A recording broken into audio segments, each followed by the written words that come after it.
Hello everybody out there in the bookverse, it's Stephanie, and today I am back with my TBR Star Hop game, and I am playing for my April TBR. If you're new to my channel, hey, welcome. Thank you so much for watching my videos. If you'd like to see more from me, definitely hit the subscribe button down below and the bell icon to be notified when I post new content, and you can keep up with all of my TBR Star Hop games. But let's jump in. Okay, first, let's start and talk about how I did with last month's TBR. I unfortunately was not 100% successful with last month's TBR. I know if you watch the video, you probably know exactly what book it was that made me fail too, because I said it while I was playing the game last month, and apparently I didn't listen to myself. So anyways, let's go through them. So first we have Golden Sun, which was a wormhole book, which I did read. We have The Final Empire by Brandon Sanderson, which was a favorite author, and I also read this one.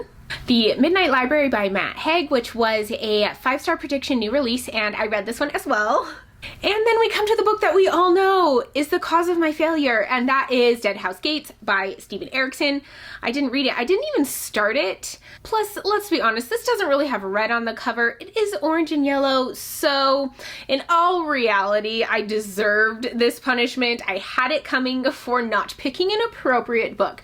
But yeah, I didn't read this book. I didn't even start it, and I'm not really sorry about it because I was reading these books for a read-along that was going to be happening, but they've been doing the live shows like at the beginning of the months. Like, we're supposed to get 2 months to read each book, and they've been doing the live shows at like the beginning of the 2 months, so I can't even participate in the live shows anyways. So I'm not super sad about not reading it. I am sad that that means I have to add another black hole to my board.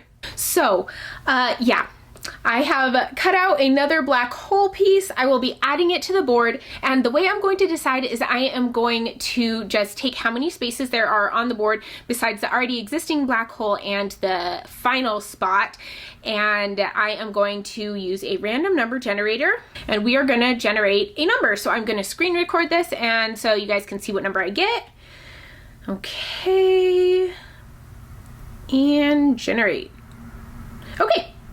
So we got 9, so I'm going to be putting this lovely black hole punishment space on space number 9, which I'm not terribly sad about because 9 isn't that far up the board. If it was at like number 30 or something, I might be a little more sad, but yeah, if I read my TBR for this month, I can get that black hole removed from the board, so I'll be back to just the one original black hole. So fingers crossed. I mean, like, it's not even a fingers crossed thing. Like, this is me. I have complete control over whether I read these books or not. So let us jump into the rolls.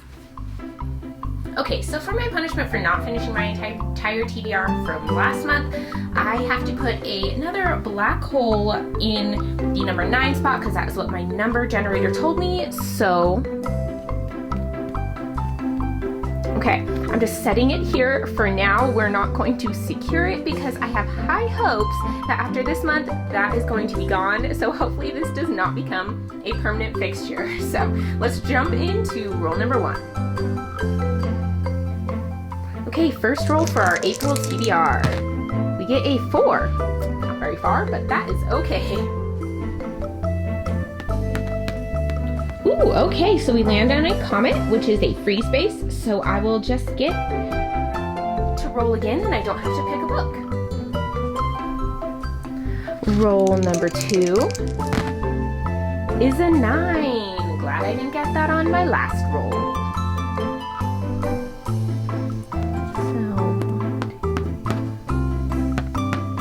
A star. Starting off with the star, let's pull our prompt, and for our star prompt we get romance. Nice. Not sad about that. Okay, so the first roll we landed on a comet, which is a free space. Got lucky. I mean, it was only 4, so I didn't really like gain a lot of movement there, but it was really nice to have that little free roll. And then the second roll, I ended up rolling a star, and for that one, I pulled a romance. So the romance book that I am choosing to read is A Quart of Silver Flames by Sarah J. Maas. This is the latest book in her A Quart of Thorns and Roses series. I read the entire ACOTAR series, including the novella, and I liked the first book pretty well, but I didn't really enjoy the rest of them.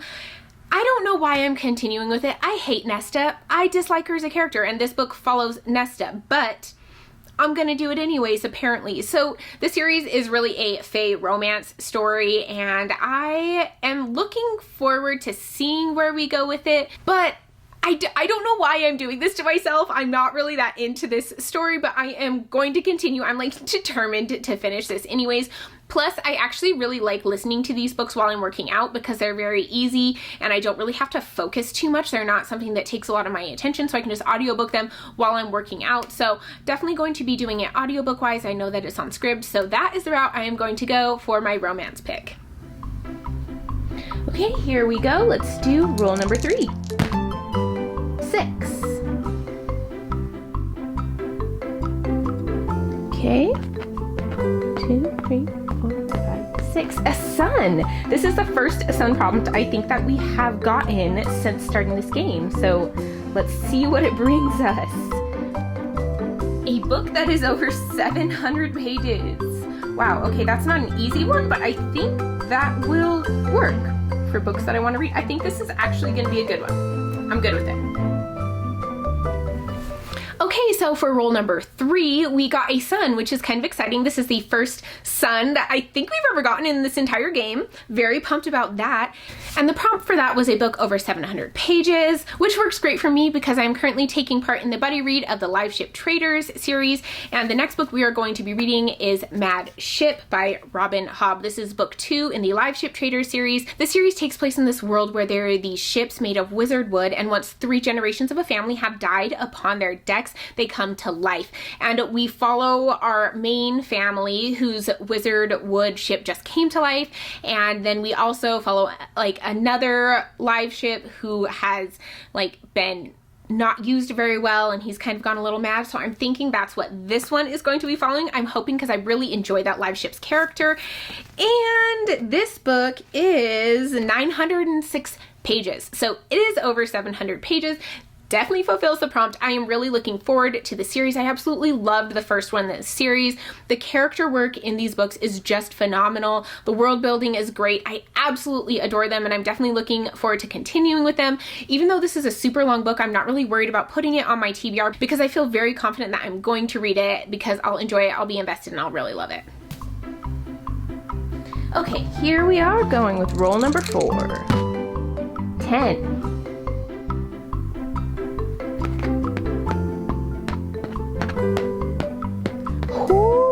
Oh, we just barely missed that wormhole, which I'm kind of happy about because that would send us way back. Okay, we need to pick out 2 star prompts, so I need to find a buddy read that is also a hardcover. Okay, I think that actually might be doable. We will see what I have coming up.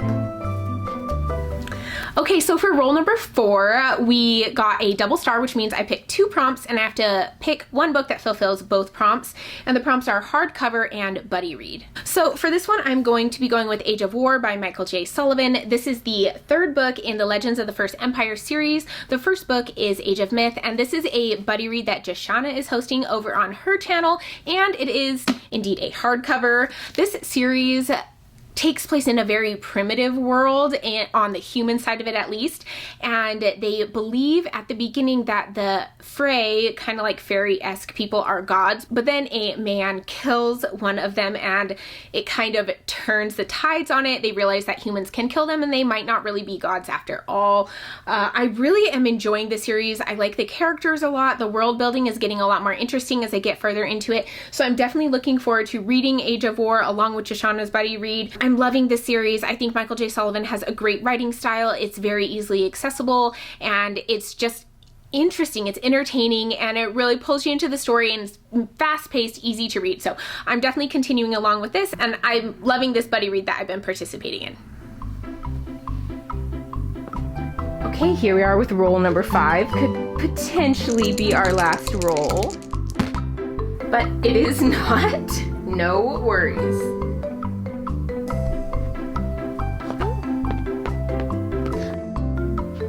Okay, so we get final book in a series. I don't know if I'm at the end of any series. I will have to look into that. Okay, Okay, so our fifth and hopefully final roll was another sun, which is crazy because we hadn't ever gotten any and now we get two in the same game, but the prompt was a final book in a series.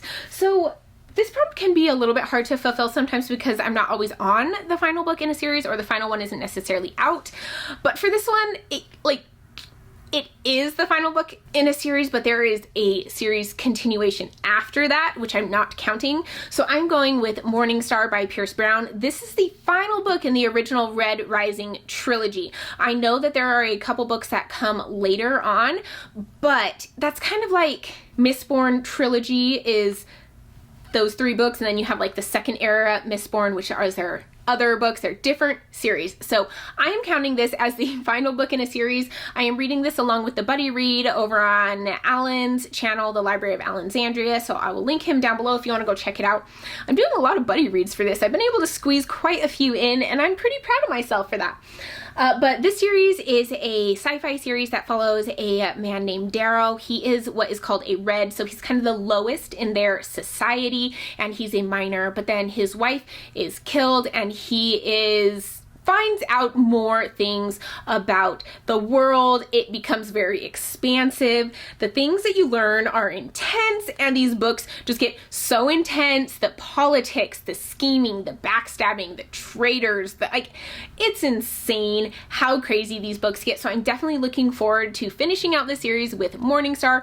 I don't know if I'm going to be continuing on with the next two books in the series, which is why I do feel a lot better about counting this as the final book in the series, because I do think I might just stop here. We'll see. I don't know how I'll feel about this book, but I think I liked Red Rising. It went a little bit more downhill for me with Golden Sun, so we'll see how I feel about Morningstar, and that'll determine whether I decide to read the other two books set in the same world. Okay, on to our sixth and hopefully now final roll. Yes, we made it past the wormhole to safety. Woohoo!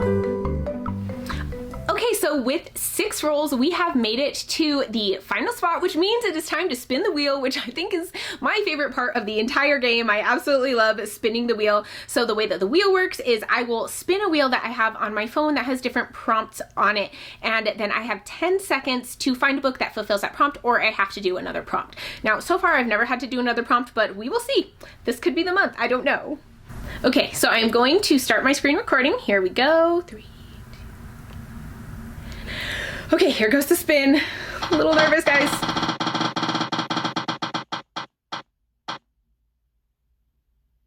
Ooh, free pick, yes. 10 seconds. Got it. Okay, whew.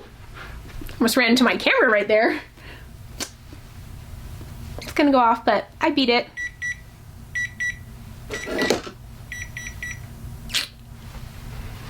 Okay, let's stop that screen recording. Got a little overexcited. Okay, so my heart's racing a little bit, but the book that I decided to read for my free pick is Immortal Sands by Mackenzie Mon. This is a self-published kind of new adult fantasy book, and it follows this girl who's been imprisoned in like the highest security prison in their country, and she escapes and she is out to rescue her sister, who is kind of being held not necessarily against her will, but being used by these magical rulers of their land, and she's out to save her sister. So I have actually already read this book. This is going to be a reread for me. I am very excited because the second book is going to be coming out later this year, and I get to be a beta reader for the second book to help see consistency and magic and world building, that type of stuff. So I am so beyond excited. I'm going to be rereading this book, tabbing it up, making sure I take notes. So I'm so ready for this. I'm really pumped for it. I think being a beta reader is just very fun and exciting. So I'm going to be reading this in the month of April in preparation for reading the second book in the series, which I don't believe has a title yet, but when I do know it, I will definitely post it in one of my anticipated releases videos so you guys can check it out. Okay, so that is the end of my TBR Star Hop for my April TBR. I ended up with 5 books that I'm going to be reading. So the one that is not here in this stack is A Court of Silver Flames by Sarah J. Maas, which was a romance book. Then I have Immortal Sands by Mackenzie Mon, which is my free pick for my spinner wheel. Then I have Mad Ship, which is for a book over 700 pages. Then I have Age of War Yep, by Michael J. Sullivan, which is a buddy read that is also a hardcover. And then I have Morningstar by Pierce Brown, which is my final book in a series. Okay. I need to work out because holding those up for just that long actually made my arm a little tired. I'm kind of a weakling apparently. So that is my TBR for April. I am so excited about every book on this TBR, which makes me feel a lot more confident that I'm going to be able to complete it. I think the prompts worked well with the books that I wanted to read already, with some of the buddy reads that I was looking forward to. I think getting the free pick on the spinner was great because then I could put it in Immortal Sands, which is going to be taking up a decent amount of my time because I really do want to read it in depth so that I can be a better beta reader for the second book. I just think that this went so well for me. I absolutely love my TBR for April. I'm super looking forward to it. Let me know down in the comments if you are reading any of these same books in April or if you've read them, and tell me your thoughts, how you feel about them. If you'd like any information on any of these buddy reads, I'll be linking that down below as well in the description, so you can check those out if you'd like to take part in them. Even if you've already read these books, you can join in the live shows. I also want to mention a couple of other books that are going to be going on to my TBR as well because they are part of buddy reads that I am taking part in. The first one, and one that I'm super looking forward to, is The Well of Ascension by Brandon Sanderson. This is the next book that we are going to be reading for our Cosmere Unbounded read along. If you'd like to join in, I will put the Discord link down below, the Twitter link down below, and you can find out the information for what books we're reading, times, dates, all that kind of stuff. Our live show for The Final Empire is going to be on Joanna Sousa's channel, and I will link that down below as well, so you can check that out. And it is going to be on Saturday, April 3rd at noon Mountain Standard Time. So I believe that is 7 p.m. British time, because British are switching. It's kind of a mess with all the daylight savings time going on, but I will link it down below so you can go check out for sure. Definitely join us for our live shows and join us in reading all of Brandon Sanderson's Cosmere. April's going to be Well of Ascension, so that one's definitely on my list. And then, of course, the Shelf Space Book Club pick. I am planning on taking part of it. I'm not sure if I'll be able to fit it in, but that is The Shadow of What Was Lost. This is by James Eilington, and I am really hoping to be able to jump in, but it is really thick. I don't know if I'll be able to fit it on, and a lot of times I can't make those live shows anyways because I work a lot of weekends, but we'll see. I'd really love to be able to join in because I love the shelf space and I think it's so much fun, but this is also one that is a possibility to be on my TBR for April. And that is it for my April TBR Star Hop. I hope you guys enjoyed it. I had a lot of fun filming it this month. I really love my books. I'm really looking forward to it. This is going to be a great month. If you like this video, give it a thumbs up. If you want to see more from me and keep track of all my TBR Star Hops, hit the subscribe button down below and the bell icon, and I'll see you guys in my next video. Bye.